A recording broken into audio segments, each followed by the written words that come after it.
10 juta cuan ya. Iya ya. Sama Profitnya. persis. Terus ya ada jam kerjanya santai kayak gitu. Kalau misalnya liburan bisa off ini lagi apa namanya? During off season apa namanya?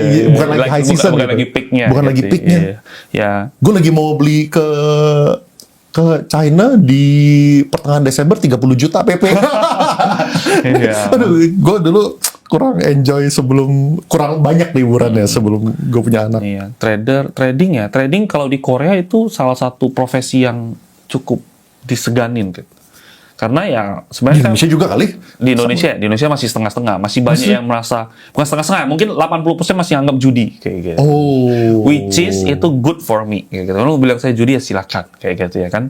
Ya itu ladang basah kan saya selalu bilang gitu. Kalau kayak Korea udah susah kayak gitu. Orang pintarnya udah banyak banget gitu. Whales-nya juga bingung. Ini whales follow whales, ternyata teman sendiri kayak gitu. Sedangkan kalau di Indo enggak. Whales-nya udah jelas itu aja kayak gitu. Cerita thought prosesnya kok bisa temuin dua metode Moonstock dan trading bid offer dan Broxum. Mungkin itu kali kayak lebih ke arah kayak lu awalnya gimana kok bisa temuin. Ini by the way gue save dulu ya. Oke. Dari mana temunya? Itu semua dari ilmu jalanan ya. Semua belajar dari market sih. Saya merasa senang juga. Ini mungkin saya cerita sedikit ya. Dulu ketika awal-awal saya belajar, saya mau berguru lah. Berguru sama ini, berguru sama ini, berguru sama ini. Ujung nggak ada yang mau bro.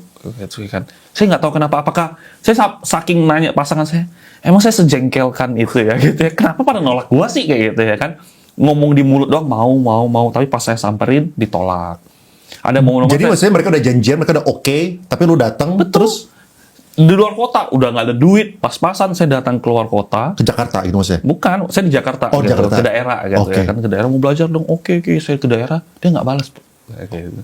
Sorry, gua habis acara keluarga. Wah, kayak gitu kan, maksudnya sering kayak gitu. Bikin saya ngerasa, aduh sedih banget sih, gue kayaknya most hated man gitu. Apa salah saya kayak gitu? Saya mau kesini nggak ada. Jadi ujung-ujungnya saya memutuskan ya udah saya belajar sendiri kayak gitu. Saya belajar sendiri. Saya baca semua, saya lihat. Saya baca buku enggak. Saya masih baca transaksi, baca ini thought prosesnya gimana. Saya kombinasi. Ujung-ujungnya ketemu style saya sendiri. Jadi mau swing saya bisa, mau nge-moonstock saya bisa, mau nge-scalping tektok pun saya bisa. Dan saya mengerti psikologis market juga. Wah, market melihatnya gimana sih? Udah fear atau greed nih. Kalau di crypto kan ada sebenarnya dihitungin fear and greed. Kalau di saham tuh nggak ada. Sosmed jawabannya. Sosmed dan kita verifikasi dengan analisa transaksi. Dan seiring berjalannya waktu, ternyata saya sadar, oh sebenarnya bukan mereka tidak mau ngajarin, tapi mereka juga nggak paham. Setelah saya rasa, jadi saya ngerasa, oh ternyata mereka nggak paham kayak gitu. Mereka cuma ngerti ini cetek doang dan ya omong besar doang ternyata. Oh. Dan I'm very grateful untuk itu. Jadinya saya bisa belajar banyak situasi. Mereka kalau market jelek, mereka tuh either nggak trading sama sekali, atau mereka trading tapi mereka rugi. Karena mereka nggak bisa adjust. Nah, sedangkan kalau saya, itu kalau misalnya marketnya jelek, saya bisa adjust kayak gitu. Wah, market nggak cocok, scalping lagi. Bulan-bulan 9 sama 10 awal kan enak banget, lu hajar apa, pasti naiknya gila-gilaan. Tapi sekarang enggak, beda. Jatuh nih, ada yang nahanin, kita nahanin. Ikut, ditarik, kita buang. Kita bisa adjust, saya selalu bisa adjust kayak gitu. Jadi ya, cara ketemunya ya, belajar sendiri, belajar dari kepahitan, orang menolak, ya, seperti gitu. Kalau misalnya lu nggak ditolak, mereka ngajarin, mungkin lu jadi sesat kali ya. Bukan sesatnya ya, mungkin terkotak lah gitu. Jadi saya sangat senang sih untuk hal-hal seperti gitu. Makanya kalau orang-orang, untuk saya, orang yang mau masuk ke remote, saya selalu bilang, lu jangan basic gitu. Kalau lu basic, gue kotakin lu takutnya. Bisa jadi gue punya sekarang yang baik, yang bagus. Tapi kan lu harus berpikir bisa di luar ini dong. Kalau bisa lu ada keilmuan lain, lu kombinasikan gitu. Jadi lu jangan hilangkan di luar. Jadi lu ketemu style lu sendiri, mana tahu lu lebih bagus, gue belajar sama lu, gue nggak apa-apa. Kayak gitu. Ya. Trading live kok. Trading live ya, trading live itu saya ada bikin sih gitu, tanggal 17 November ini. Gitu. Full day dari jam 8 sampai jam 4. Jadi a day in my screen. A day in my screen kurang lebih. Biasanya orang ada in my life. Ya. Tapi sebelum a day in my screen ada 5 days kita tuh ngapain aja. Maksudnya kita thought prosesnya apa sih, apa yang harus kita perhatikan, didetailin 1, 2, 3, 4, 5 udah 5 hari didetailin, baru nanti a day in my screen kita eksekusinya gimana, implementasinya gimana. Oh, supaya mereka dapat knowledge-nya dulu lah sebelum mereka betul. Jadi live trading ini sebenarnya salah satu yang banyak orang yang minta ya gitu ya. Di grup sih banyak banget yang minta, dan ya udah kita lakukan itu, antusiasnya gede, dan kita mainnya ya crossing lah gitu, karena kita orang-orang pada suka terhadap hal-hal seperti gini, dan equal opportunities kan yang seperti saya sebutkan. Maksudnya apa tuh? Gimana tuh? Crossing dalam artian orang yang kan ada biayanya, gini, orang yang mampu ngesubsidi orang-orang yang nggak mampu kayak gitu. Jadi free opportunity tentunya kita high quality orang-orang yang mau benar-benar masuk kriterianya lah. Jadi jangan orang-orang kaya malah dapat beasiswanya gitu. Jadi beasiswanya itu kita peruntukkan kepada orang-orang yang benar-benar niat banget, yang benar-benar membutuhkan. Malah ada beberapa orang yang waktu itu sempat saya share itu dia dari berapa juta menjadi hampir 100 juta, terus bangkrut sisa 1 juta. Kemarin dia nge-report dia kembali lagi ke 203 juta. Highest money yang dia punya. Dia baru lulus kuliah juga. Jadi orang-orang seperti itu kan ya kita kasih beasiswa, dan orang-orang seperti itu dia juga bisa sharing sesuatu yang mungkin ya saya miss, mungkin lebih menjangkau mereka. Jadi ya seperti kayak gitu. Gue ikut bro, maksudnya gue ikut tanggal 17 ya, tapi gue ikut gue ikut mensubsidi. Gue ikut beasiswanya. Thank you. Ya, gue ikut dari sisa BSBK. Oh, kembalian si lain ya. masih ada kembalian, pakai ini aja. Iya. Jadi ya, fair seharusnya bagi saya berusaha di mana udah ada ini se-fair mungkin gitu. Hotelnya sih seharusnya di Ritz-Carlton. Gitu. Iya. Mantap.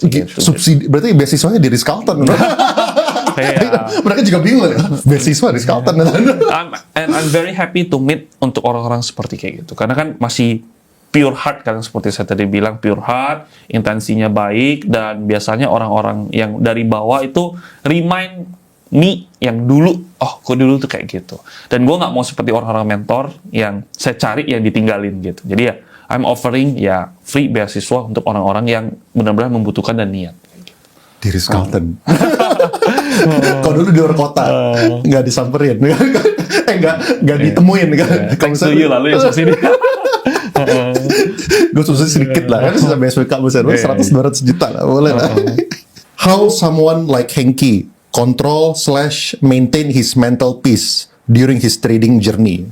Oke, mental peace ya. Actually, tiap hari aku melakukan hal yang terbaik yang apa yang bisa aku lakukan, yaitu saya screening maksimal. Makanya ya 1 jam per hari itu bare minimum. Saya tuh sampai sekarang itu masih spend kurang lebih 3-4 jam minimal kayak gitu. Kalau padat, kalau saya gabut bisa whole day kayak gitu. Saya spending untuk ngecariin saham yang bagus, transaksinya yang anomali, yang ada somethingnya kayak gitu. Dan sekarang saya kan harus share ke orang-orang lagi kan, tandanya saya harus lebih rajin lagi untuk mencarinya. Karena kalau saya udah melakukan itu semua, kalau misalnya ada sesuatu yang di luar kontrolnya saya ngerasa saya udah do the best lah. Tinggal saya catat, ternyata saya ke-miss ini. Perbaiki di nextnya. Jadi mental peace-nya saya aman kayak gitu. Jadi kayak main game. Strateginya mau gini. Kalau ada orang yang lebih hebat, ya udah. Saya ngaku salah, saya cut loss, perbaiki lagi, cari lagi. Jadi mental peace-nya ya do the best sih kayak gitu. Dan kayak makanya si Hengki tuh kalau misalnya trading nggak pakai emotion. Kayak yang dimaksud orang mental peace tuh saat loss, tapi dia nggak bahas waktu loss. Buat dia, mungkin buat dia tuh loss tuh udah kayak just a number gitu kali. Iya, it's just a number kayak gitu. Karena saya nggak pernah money oriented gitu. Kayak saya harus 5T, 10T sebelum umur 40, atau saya harus 1T sebelum umur 30 gitu. Saya nggak pernah kayak gitu. Karena ini udah melebihi apa yang saya minta kayak gitu. Jadi dilepas daripada semua di luar yang saya dapat ini, ya saya nganggap ya udah it's just a number. It's just a game lah gitu. It's just a game. Menang kalah biasa. Tapi kebetulan tiap bulan menang. Nah itu kan yang penting kan gitu kan. Ya kita tiap bulan menang gitu. Tiap bulan closing apa hijau. Jadi mungkin itu peace-nya gitu. Kalau misalnya dulu gimana ya stres, cuman ya comeback aja. Kok sesekali ke Papua kok bantu sumbang air bersih dan listrik.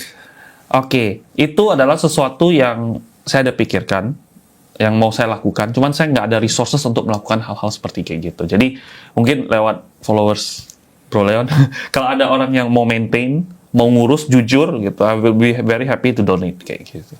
Donate doang gitu. Oh, lu donate tapi ada yang operate ininya non-profitnya Karena gitu ya. saya nggak ada pengalaman, jadi ngapain saya operate kayak gitu kan. Mending saya donate, ada yang operate, ngurus segala macam, dan ya kalaupun saya melakukan itu ya menurut saya sih behind the scene aja kayak gitu. Kayak I don't like to do marketing yang seperti yang digunakan untuk kayak gini. Ya pure donate aja.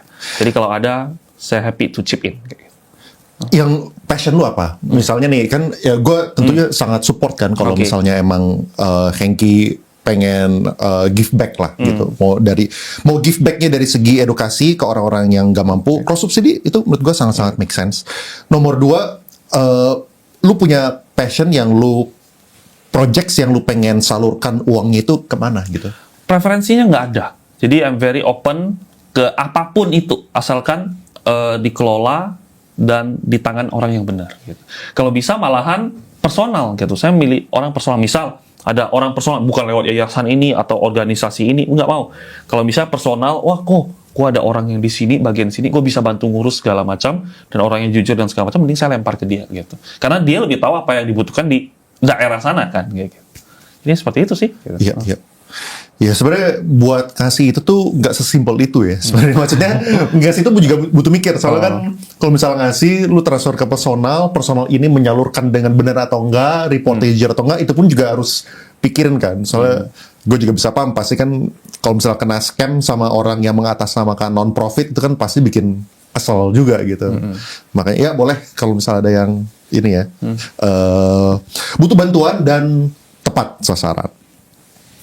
Ko please bilang, oh ini ko-nya gua maksudnya. Ko please bilang ko Hengki, tolong adain Remora member yang 6 bulan buat kaum kecil, pengen ikut banget.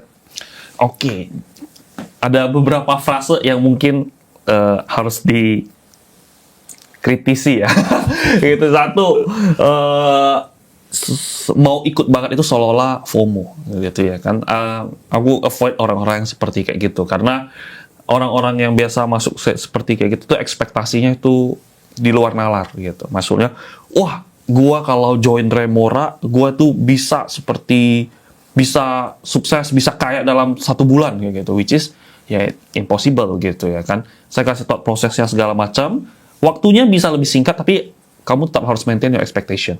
Terus kemudian kalau misalnya untuk orang kecil dan segala macam dan 6 bulan gitu. You think 6 bulan cukup kayak gitu? I don't think so kayak gitu.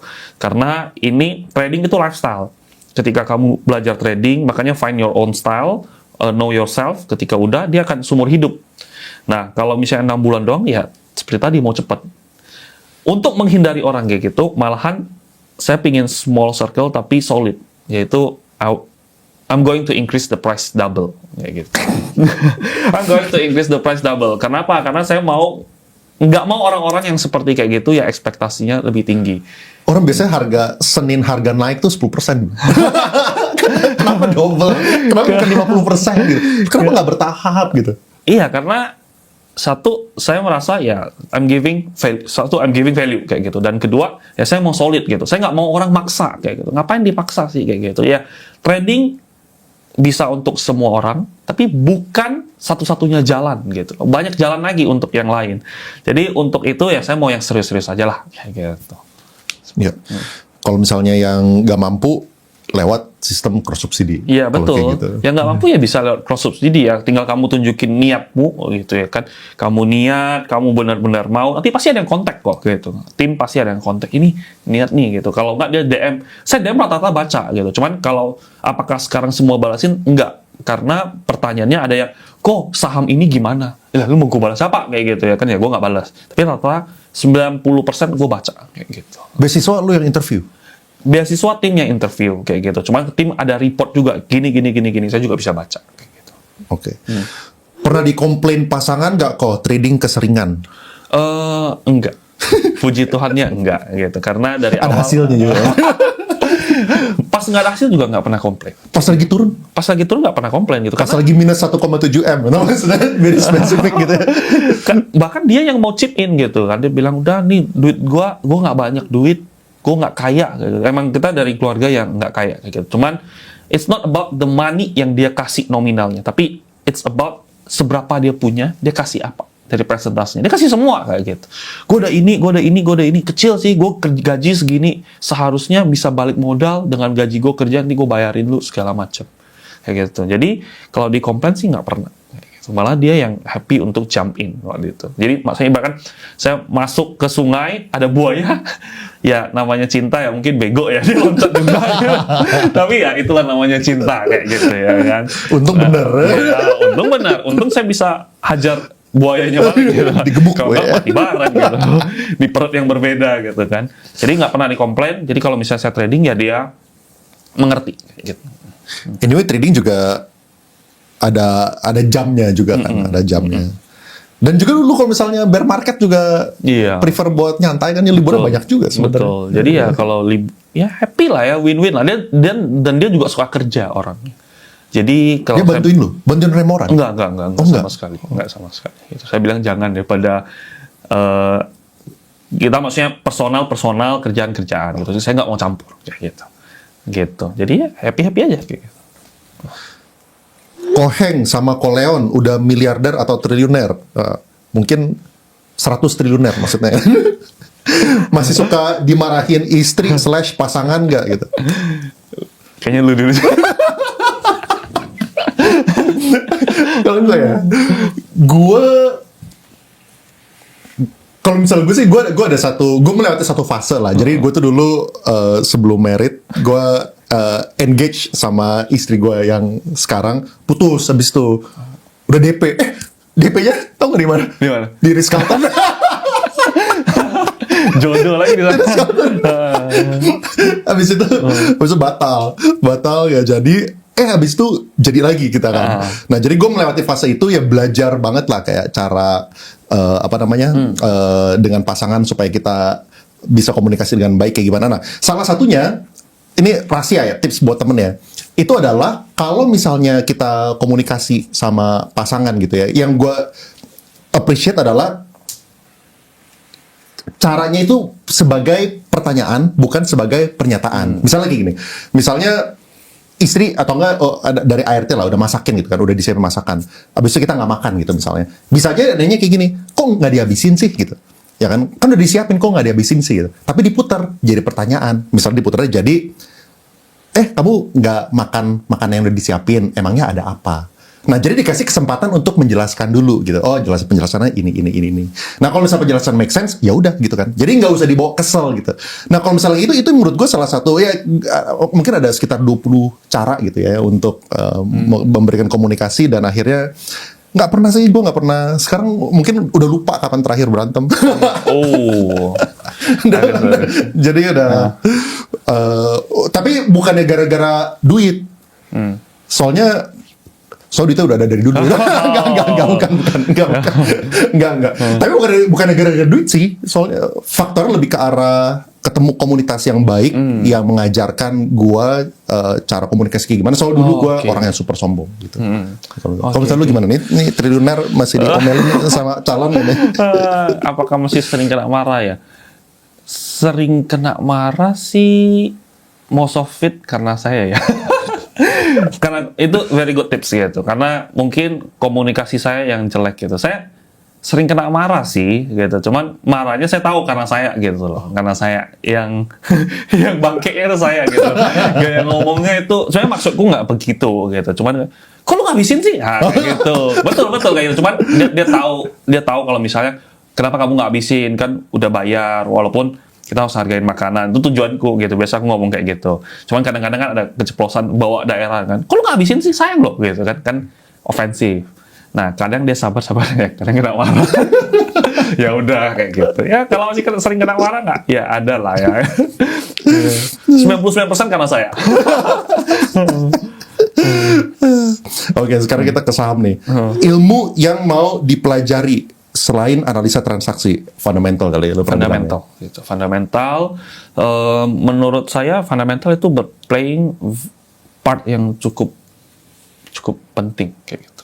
Kayak Tins lah. Tins sebelum dia rally saya udah perhatikan sama grup gitu. Hajar makan ARA, besoknya ARA lagi happy banget gitu.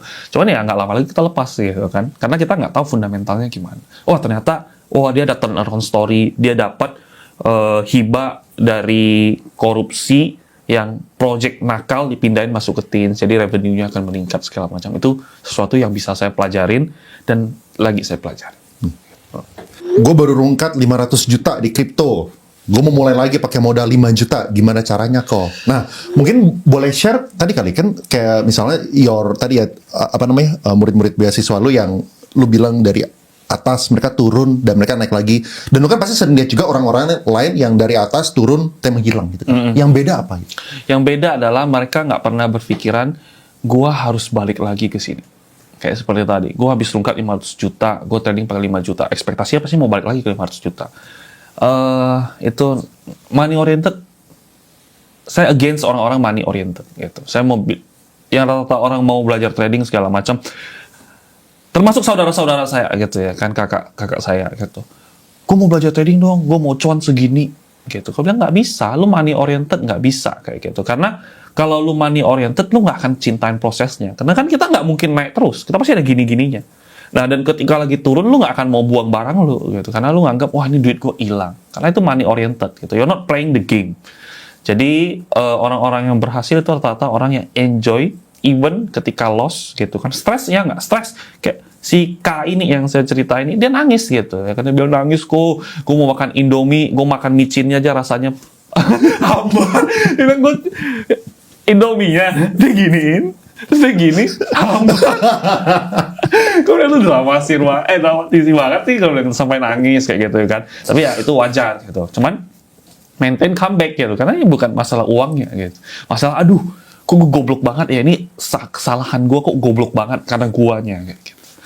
Gimana caranya? Maksudnya gini, kan kalau misal orang trading, orang investing, pasti kan tujuan buat duit. Betul. Untuk mengembangkan capital. Kalau misalnya orang ini nggak money oriented tuh maksudnya apa? Kayak salahnya money oriented tuh di gimana maksudnya? Duit itu menurut saya adalah faktor yang salah satunya yang bagus, tapi bukan utamanya kayak gitu. Utamanya adalah kamu harus mengerti kalau market itu, kalau duit ya, artinya kan gue harus plus terus-terusan. Which is kita nggak bisa, kalau tadi scroll kan ada yang merah-merah juga kan, ada yang saya cut loss, ada yang saya cut loss kayak gitu. Which is itu hal yang sangat wajar yang dilakukan. Takutnya adalah money oriented adalah ketika dia rugi dia nggak mau mengakuin dia salah. Jadi egonya tinggi, gue harus untung, gue gimana pun gue harus menang. Kena lah dia gitu. Bisa aja dia menang trading 10 kali menang. Menang.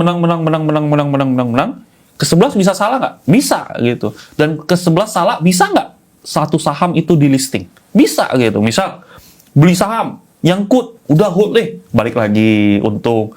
Lagi nyangkut, balik lagi untung 10 kali. Bisa nggak kan ke-11 kali itu nyangkut nggak naik-naik? Bisa. Bisa nggak itu nyangkut di listing? Bisa. Nah, dan semua kerja keras lu hilang. Saya takutnya orang yang money oriented itu adalah orang-orang yang gua harus menang. Ujung-ujungnya ya kita nggak bisa selalu menang dan mati kayak gitu. Apa keyakinan beli untuk hold dan apa keyakinan untuk cut loss? Oke. Tentu kita harus tahu faktor yang kita masuk itu karena apa.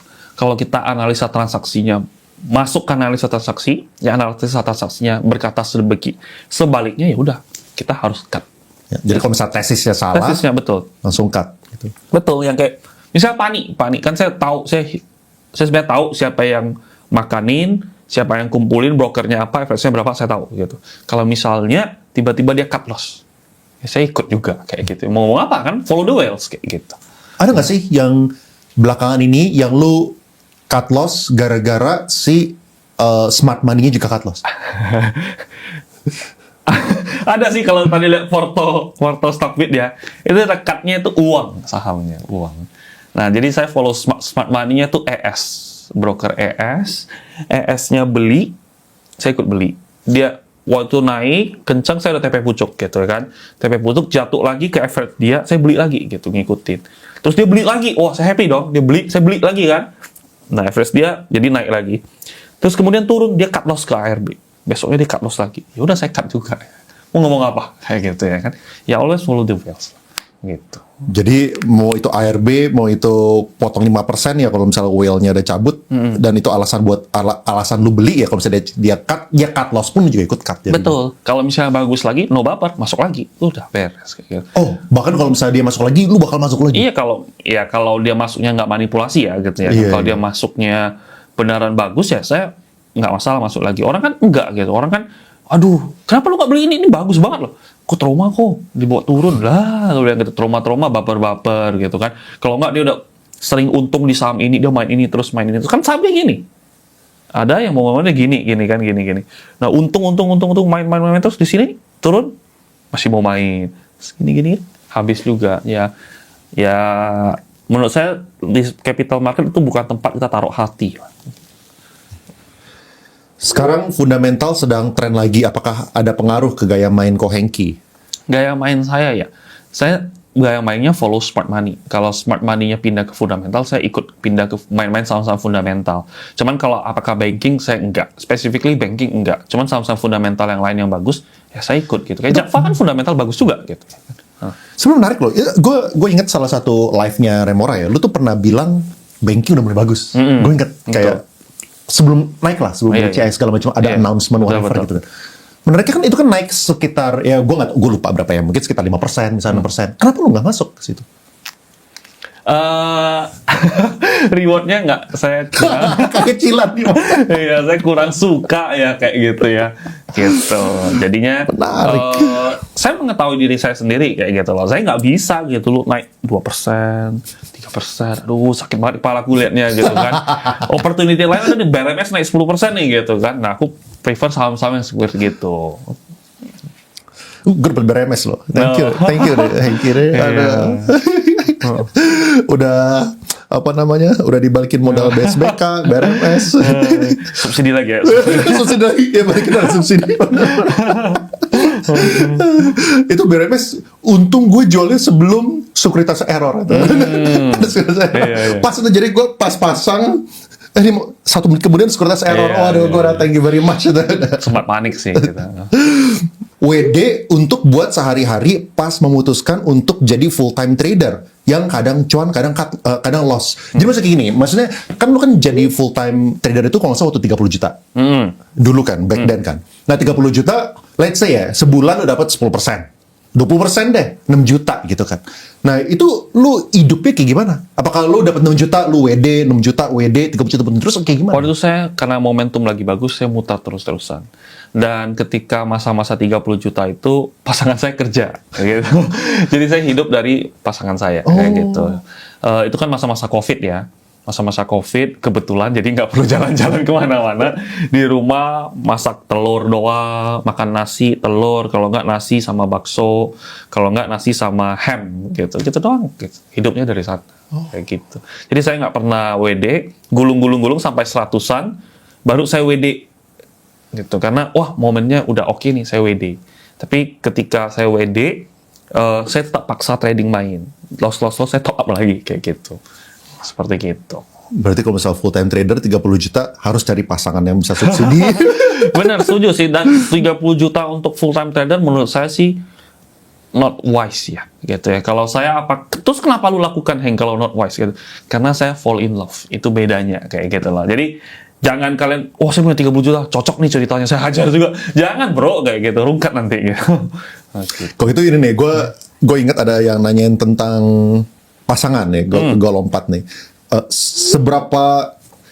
Sebersyukur apa lu punya pasangan lu? Coba cerita itu. Wah, kalau sebersyukur apa, hidup saya berwarna lah, gitu kan. Bukan hanya berwarna, berkembang api, bernaga juga. Gitu kan. Ya, semenjak ada pasangan saya, kayak gitu. Kalau enggak Emang ya... emang impact-nya apa? Maksudnya sebelum dan sudah? Impact-nya dulu adalah saya tuh nggak suka orang. Saya tuh benci banget sama orang, karena mungkin karena kepahitan ya.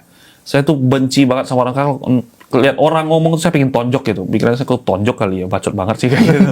Ya I'm not happy kayak gitu. Tapi semenjak ketemu pasangan saya menganggap semua orang tuh jahat. Ini jahat, pasti ada maunya kayak gitu. Nah, pasangan saya datang, dia mengatakan, Enggak semua orang tuh jahat. Ada yang baik juga, ada yang tulus juga gitu. Dan which is baru akhir-akhir ini saya baru merasa wah warm gitu, gue sangat happy ada teman. Dan supportnya walaupun sama-sama nggak ada duit, tapi prinsip yang dia dapat dari bokapnya itu kuat kayak gitu. Karena kan saya pas kecil kehilangan sosok ayah, tapi dia ada kuat, jadinya diajarinnya ya dapatlah saya kayak gitu. Maksudnya ditransfer ke saya, lu nggak boleh nipu orang, lu harus jujur, lu harus gini, lu harus gini. Jadi ya diajarin, malah kayak kadang panggilnya mama. Kayak mak saya juga gitu. Iya mak gitu. Emang bakal jadi mama sih nanti setelah lihat ya. Ya, jadi ya sebersyukur apa ya, bersyukur banget lah kayak gitu. Iya. Ini ada orang yang bilang terharu sama sayangnya Ko Hengki ke pasangan katanya. Orang lainnya terharu. Tapi apa advice lu gitu buat ini ya? Kan orang-orang kemarin ini udah cerita lama lah ya, kayak waktu di TikTok setahun lalu atau whatever, ada yang bilang oh kalau misalnya cari pasangan harus yang minimum saldonya 1 M gitu, whatever gitu kan. Kayak advice lu apa nih kalau misalnya nanti lu married, lu punya anak, supaya anak lu, apa yang lu bakal kasih ke advice nih untuk anak lu nih? Boleh nggak anak lu married sama orang yang derajat ekonomi itu jauh di bawah? Boleh. Kalau saya jawab boleh kayak gitu. Kalau itu apa yang lu kriterianya? Kriterianya orang yang mau kerja keras aja sih kayak gitu. Karena kalau kerja keras nih, kalau misalnya saya punya anak perempuan ya, gitu kan, konteksnya perempuan, anak perempuan, Pak, saya mau nikah sama ini financialnya di bawah banget, boleh nggak gitu? Tentu nanya kenapa mau nikah gitu, apakah orang personalnya gimana? Yang penting karakternya itu gimana sih gitu kan? Bisa aja orang-orangnya itu belum jadi apa-apa, tapi udah ada bibit-bibitnya kayak gitu. Jadi saldo menurut saya itu bukan penentu. Asalkan orangnya mau kerja, malah I will be very happy gitu. Sini ketemu saya, dia mau kerjaan apa sih? Bisa saya bantu nggak kayak gitu? Dan ya seperti itu lah. Bukan money oriented lah, karakter. Jadi kalian berdua akan strong sampai kapanpun dan nggak ada yang bisa misahkan kayak gitu. Walaupun ini misalnya kan kadang-kadang dia punya hard work, dia kelihatan nih fighting spiritnya ada, tapi kan belum tentu menjamin dia bakal sukses juga secara finansial gitu kan. Ya, that's my job gitu ya kan. Ya kalau misalnya dia mau married into ke keluarga gitu ya kan, ya that's my job gitu loh. Apa sih yang salah kayak gitu kan? Ya tentu semua masalah pasti ada solusinya lah ya. Nggak mungkin nggak ada solusinya gitu. Jadi ya just know where to look aja. Kalau uang sudah banyak seperti Ko Hengki, masih butuh beli asuransi nggak sih? Kesehatan jiwa lu punya nggak sih? Enggak. Cuman pasangan saya suruh saya beli terus-terusan, kayak suatu perspektif yang menurut saya tuh ngapain sih gue ada duit, gue kalau sakit ke rumah sakit aja kayak gitu kan. Nah, cuman dikasih perspektif lain. Perspektifnya apa gitu kan. Misal, terus saya baca-baca baru ngerti juga. Oh, ternyata kalau misalnya saya meninggal, benar ada duit, tapi kan egois banget gitu. Kalau misalnya ada asuransi, mereka kan minimal nggak usah pusing ngurusin ini, tinggal klaim aja semua asuransi, segala macam. Cuman yang menurut saya yang paling penting sih, duit banyak ya, kayak gitu. Duit banyak. Asuransi itu bukan untuk saya, tapi untuk mereka ya. Kayak gitu. Untuk mereka nggak pusing. Wah. Tiba-tiba agent AIA, Prudential, AXA, DM saya menawarkan kok.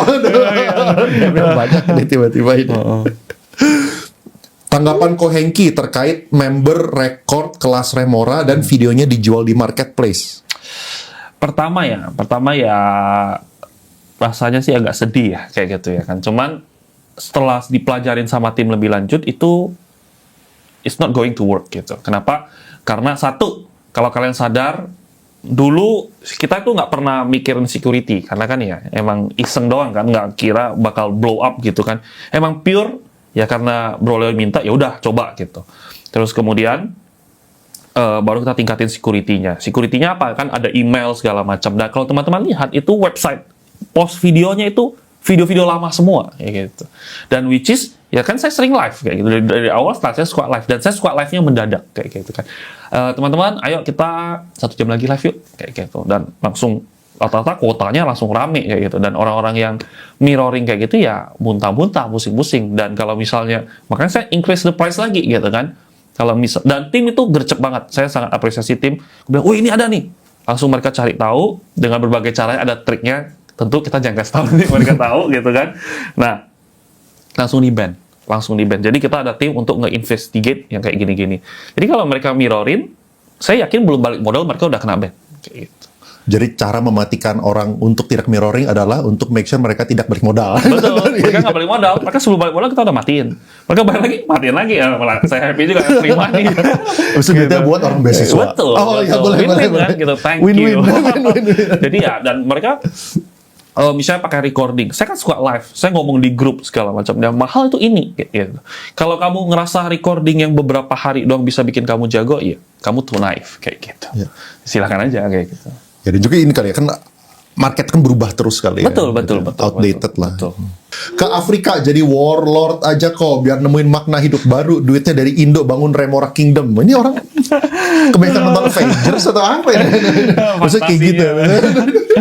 Ada. Itu harus gue jawab ya.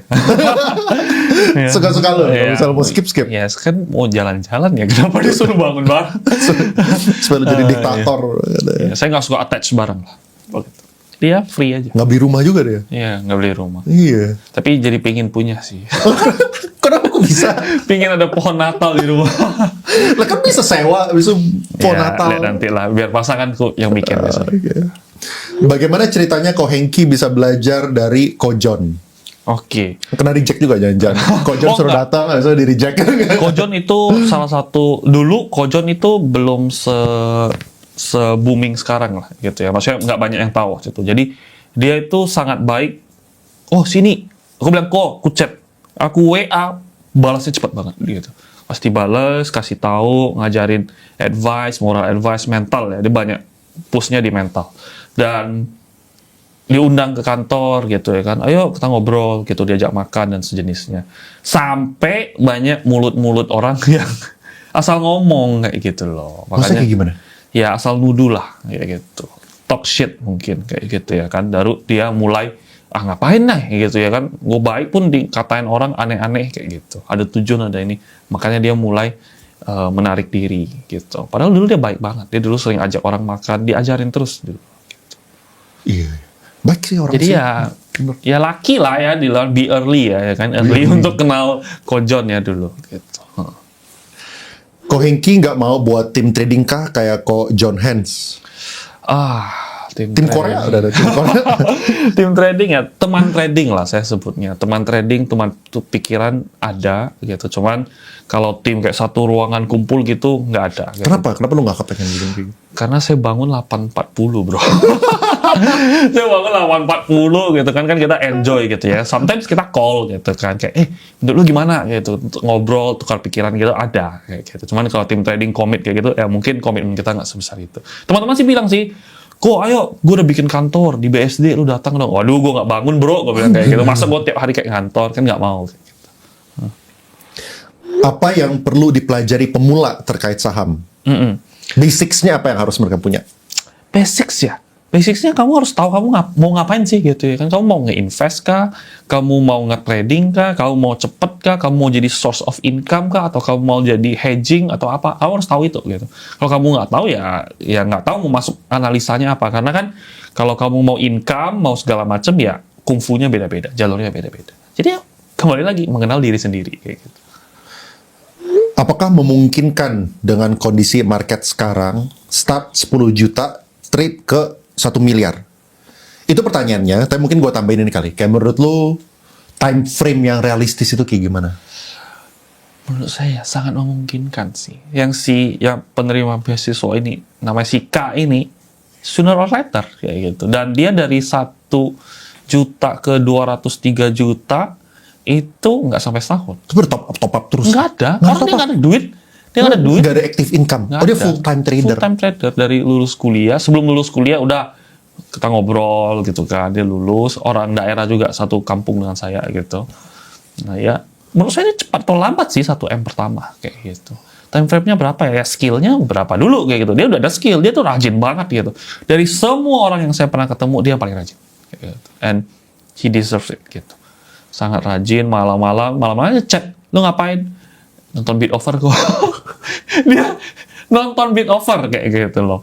Jadi weekend dia kadang foto lagi nonton Beat Over sambil ngemil gitu. Orang drakor kan, dia nonton Beat Over kayak gitu. Dia belajarin terus-terusan. Jadi ya tergantung time frame-nya berapa. Time frame-nya itu menentukan dari skill-nya kayak gitu. Ini kan anak-anak di sini ada beberapa yang membernya nih. Tolong di kick ya, supaya mereka jangan. Nanti kalau misalnya mereka 10 juta sampai 1 M dari saya semua bro. Tetap bikin video. Tolong 1, 2, 3 nih, tolong nih di kick semuanya. Nanti gue kasih tau admin. Ini namanya siapa aja? Refund. Discordnya usernya ini gitu. Iya. Di mana sumber belajar analisa transaksi tadi dijawab ya ilmu jalanan. Apa strategi jualan jika pegang lot jumbo? Oke, yang selalu saya bilang adalah harga naik itu likuiditas tebal. Harga turun itu tidak ada likuiditas. Jadi kalau mau jualan adalah ketika euforianya lagi. Kita kumpulin barang bawah. Sebelum orang ngomongin kita kumpulin pelan-pelan. Naik kencang, pasti ada news. Ini nanti retailnya ngomong, retailnya suka. Kita exitnya pelan-pelan. Jadi ya, tapi makanya kita harus long the way up TP gitu. Karena kalau saya selalu bilang adalah kita nggak ada yang tambah miskin dengan taking profit kayak gitu. And there's nothing wrong with doing such thing kayak gitu. Karena kita kan nggak ada pom-pom, nggak ada apa-apa kayak gitu. Kita masuk dari bawah, naik, reaksi market ya kita buang wajar-wajar aja gitu. Tapi kalau lagi turun, biasanya orang kan beli gini kan, beli gitu kan, naik nggak TP gini kan. Set gini panik gitu dan TP di bawah. Iya, TP dan likuiditasnya nggak ada, malah mereka paksa TP kayak gitu dan hasilnya biasanya nggak maksimal banget gitu.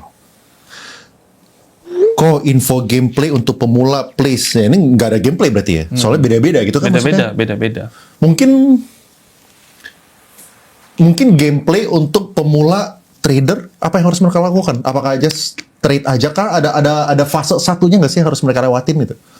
Fase satunya, kalau saran saya sih belajarin semuanya ya. Fase satunya pelajarin semuanya. Karena kalau saya bilang, saya kayak banking gitu. Saya nggak cocok banking. Nah, kalau saya ngomong kayak gitu, nanti orang menolak, resisten kayaknya. Saya ada satu teman, itu dia jagonya rokok. HMSP, GKRM, dia tuh jago banget. Dia dari COVID trading. Dia nggak main saham lain selain HMSP dan Gudang Garam. Jadi, dia kungfunya itu, dia itu panen banget pas COVID yang HMSP, GKRM naik gila-gilaan.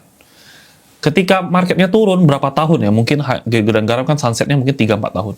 Dia nggak trading sama sekali. Dia ya cari duit dari yang tempat yang lain. Duitnya udah banyak jadinya ya. Dia santai-santai sambil cari income yang lain, side business. Kemarin Gudang Garam sama HMSP dia lihat ini patternnya udah bagus, udah mau naik. Dia trading lagi.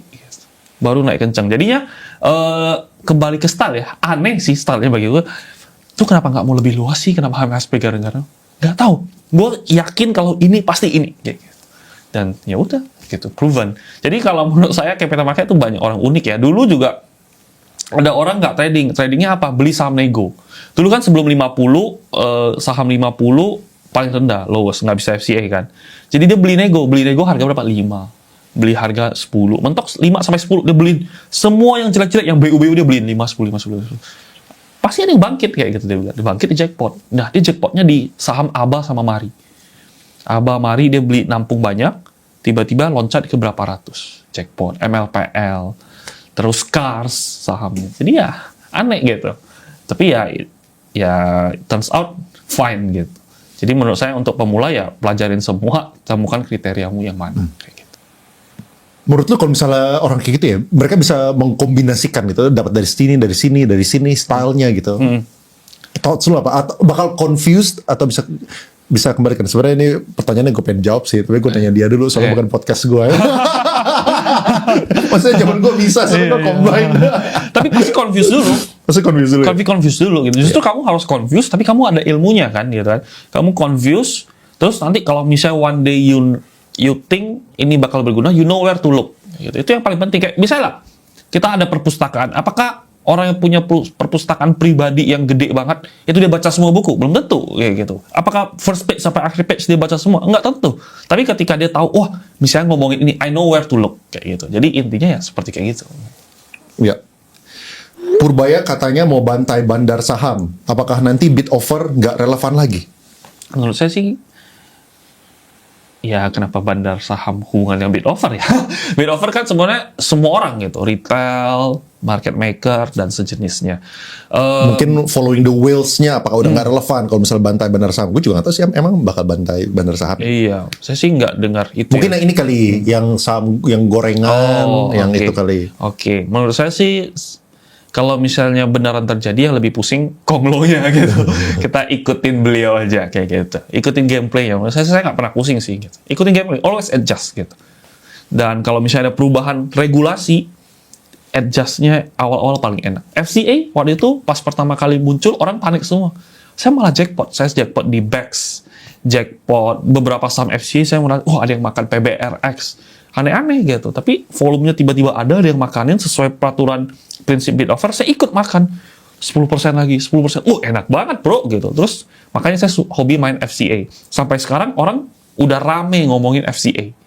Nah, udah nggak alfa lagi. Tapi kalau ada perubahan regulasi yang aneh-aneh baru, nah justru saya biasa fokus pelajarin yang baru dan cari loophole-nya apa. Gitu. Bagaimana cara menentukan watchlist saham yang tepat untuk trading besok hari? Flow.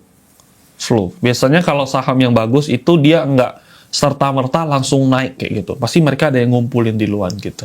Mereka kan mau average bawah ya. Kenapa? Sebenarnya bukan mereka mau average bawah sih, karena mereka kan kalau mereka naikin average mereka naik kayak gitu. Kan mereka harus sodok atas sebutannya, harus average up. Jadi mereka harus kumpulin bawah, fondasinya kuat, di average up, jadi dia kuat kayak gitu. Nah biasanya kalau dia lagi kayak gini, saya ngikut kayak gitu. Jadi ada